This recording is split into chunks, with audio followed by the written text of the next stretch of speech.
My talk today was on leadership failure and derailment. I distinguish between two types of failed leaders. One is those who are incompetent, they've been over-promoted, they haven't got the skills required, they don't have enough of something. But I was more interested in that unusual group of people called leaders who derail. And these are people who usually have too much of something, and I'll discuss in a second what that is.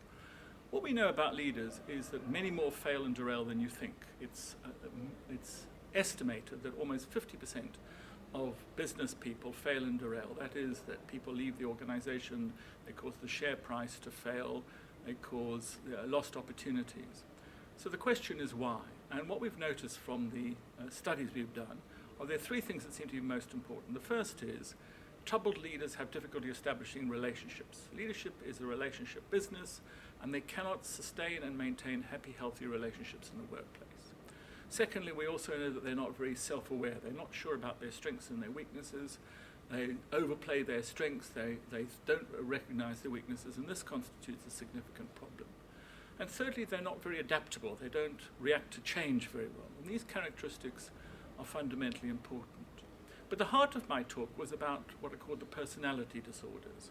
And these are the psychiatric labels for people who have certain personality problems. Most people have heard of psychopath and narcissist, obsessional compulsive disorder. They might have heard of borderline.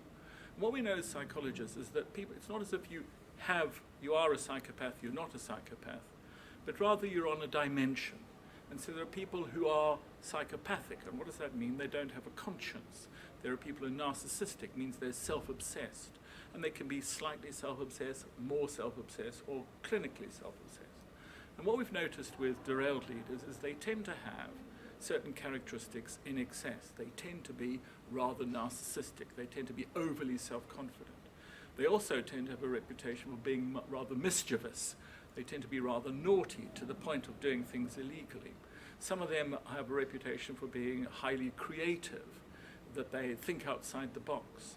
And what the data suggests, paradoxically, is that some of these dark side characteristics, some of the personality disorders, actually help you climb the greasy pole of management life, but they also make you come slipping down again. So some of the recommendations we have, three recommendations. First of all, is think of the characteristics which you don't want in your leader. We all select in, nobody selects out. Secondly, beware that a strength in excess might be a weakness, that all human characteristics are normally distributed, and maybe a strength like being a good teamwork or being very creative might itself be very problematic. The strength might become a weakness. So be careful with your selection of leaders. Think about how it might go wrong. Put a lot of time and effort into getting it right. Think about selecting out. Think about excessive strengths, and think about asking other people in the past who have been led by these people. In that way, we might hopefully reduce significantly leadership failure and derailment.